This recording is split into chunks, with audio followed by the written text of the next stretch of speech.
السلام عليكم، عاملين ايه؟ معاكم قناة وردة البيت. النهاردة ان شاء الله هنعمل مع بعض كبد وقوانص، وهنعمل رز. زي ما قلت لكم امبارح شاركتكم الغدا بتاعي، فالنهارده ان شاء الله برضو شاركتكم الغدا بتاعنا. عندي بصلايه كده وسط، حطيتها في الكبه. هي طريقتها سهله جدا وبسيطه، وفي نفس الوقت ولا توابل ولا اي حاجه كتير. يعني هي البصلايه ديت وملح وفلفل وشكرا على كده. بس طبعا هنشوف ايه هي التكية اللي هتخلي الكبد والقوانص تستوي وتبقى طرية خالص كده. تمام. دلوقتي الحلة اهي حطيت فيها شوية زيت. تمام. الكبد والقوانص يا جماعة بتتعمل بالزيت، ما بتتعملش بالسمنة. انت عايزة تعمليها كده براحتك، انت حرة، بس هي عامل عامة بالزيت خلاص. انا هنا كنت مسخنه الحله بتاعتي، وبعدين حطيت فيها الزيت، فهبتدي انزل بالبصلايه بتاعتي كده على الزيت، ادبلها بس. يعني انا عايزه البصلايه بتاعتي دي تتدبل، بس مش عايزاها تحمر خالص، عشان كمان ما تحميش. يعني عشان كمان ما تحميش، مش عايزاها تحمر خالص، عايزاها كده تتدبل بس. وفي ناس ممكن تحط القوانص عادي وتقطع البصلايه 4 تربع كده، وتخلي القوانص تستوي وتنزل الكبده برضو، دي طريقه تانية. بس بصراحه انا جربت ديت وما بحبش غير ديت. هفضل بقى اقلب فيها كده يمين وشمال لحد ما تدبل معايا خالص، عشان ابتدي انزل بالقوانص الاول بتاعتي. انا بنزل بالقوانص الاول وبعدين الكبد. هنا القوانص بتاعتي منضفاها ونقعاها في ملح وليمون، وكان معاها برضو كبده، بس القوانص كانت اكتر. ومنضفاها بملح وليمون ونقعاها والدنيا تمام خالص. واي دهن فيها من ورا او اي حاجه بشيله، ما بخليهوش. تمام. مش بحبه بصراحه. هنا البصلايه بتاعتي خلاص كده خدت التحمير اللي انا عايزاها. هي دبلت بس، ما فيش اكتر من كده، هي دبلت بس. هبتدي بقى انزل بالقوانص بتاعتي الاول. بصوا منضفاها ازاي يمين وشمال ومخليها ما شاء الله حلوه يعني. هنزل بيها هي والقلوب. يعني انت لو عندك كبد وقوانص انزلي بالقوانص الاول والقلوب، وبعدين في الاخر خالص الكبده، علشان خاطر الاتنين يبقوا سوا واحد، وتلاقي معاكي القوانص كده طريه و يعني مش ناشفه. تمام. هنا بقى هنزل بالقوانص بتاعتي كلها الاول، وبعدين هوريكم هعمل ايه في الكبده. بس وانتي بتتفرجي عليا ما تنسيش تعملي لايك والشير والسبسكرايب وتفعلي الجرس عشان يوصلك كل جديد. آه وان شاء الله باذن الله تستفيدي من وصفاتنا. هنا نزلت القوانص بتاعتي كلها، هبتدي بقى ان انا اقلبها كده. مش هحط اي حاجه دلوقتي خالص، ولا ملح ولا فلفل ولا اي حاجه خالص. بصوا انا حطيت القوانص بس اهي، ولا ميه ولا اي حاجه، ما حطيتش اي حاجه نهائي. هبتدي بس ان انا اغطي عليها واوريها لكم بقى هي ازاي هتنزل ميتها وازاي هتكتك معانا من غير ما نحط لها ميه ولا اي حاجه نهائي. قلت بقى هعمل معاكم الرز.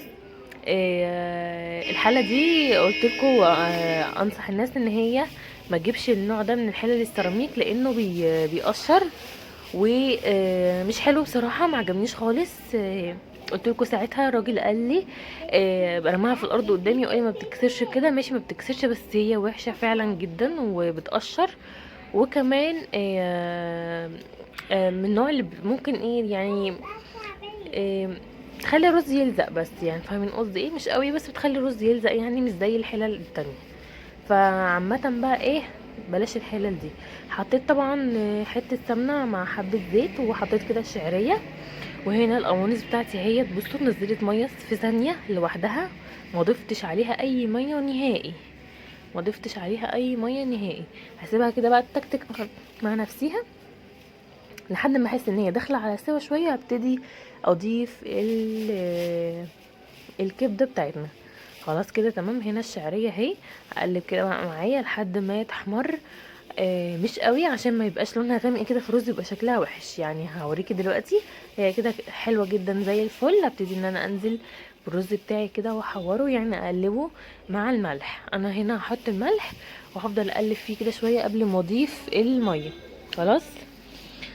إيه هنا اهو ضفت الميه سخنه من الكاتل. بصراحه ما بحبش احط ميه ساقعه على طول، بحس ان الرز ما بيبقاش مفلفل. بس يعني عادي لو انت بقى مش عندك ميه سخنه عادي يعني مش هيقول لا. بس هنا حسيت ان الميه قليله شويه فزودت ميه كمان، وهغطي برضو واسيبه بقى يتشرب مع نفسه، وان شاء الله لما يستوي هوريهولكم.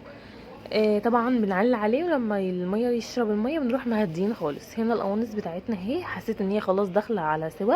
برضو الميه اللي نزلت منها ديت لوحدها انا ما ضفتلهاش ميه ولا اي حاجه خالص نهائي.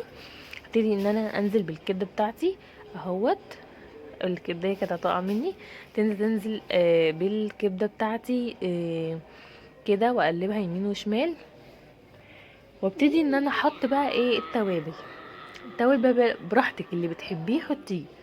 بس انا عن نفسي الكبد والقوانص بعملها بالطريقه دي، ومش بحط لها غير ملح وفلفل بس. ما بحط لهاش غير ملح وفلفل بس، وبتبقى حلوه جدا. عايزه بقى انت تحطي 7 بهارات، عايزه تحطي حبهان ورق لوري، في ناس بتسلقها براحتك. بس الطريقه دي فعلا حلوه جدا وهتعجبكم قوي قوي. حطيت اهو الملح. خدي بالك لان الكبد والقوانص من الحاجات اللي ما بتحبش الملح الكتير، بتلاقيها ممكن تحرق منك في ثانيه. ف خلاص كده بقى. بصوا الميه اللي نزلت، ما ضفتش اي حاجه عليها، ما ضفتش اي ميه ولا اي حاجه عليها. هغطيت كده بقى وهسيبها تستوي مع نفسها. ونروح بقى نشوف الرز مع بعضينا. بمناسبه ان الحله ما تتكسرش، الحله غطاها اتكسر فحطيت لها الغطا بتاع الاكبر منها شويه.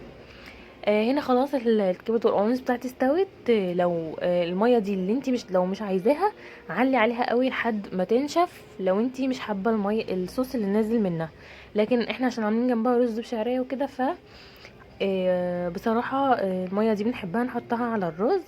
اهو انا هنا عملت الرز، هنغرف بقى الكبد والقوانص بتاعتنا.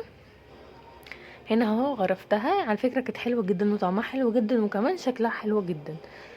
وملح وفلفل اسود بس، والبصلايه اللي احنا قطعناها او فرمناها في الكب. وبس بقى، ده كان الاكل بتاعنا النهارده. لو عجبك الفيديو متنسيش تعملي اللايك والشير والسبسكرايب وتفعلي الجرس عشان يوصلك كل جديد. وبألف هنا وشفا، والسلام عليكم ورحمه الله وبركاته. ومتنسيش تعملي اللايك لايك لايك.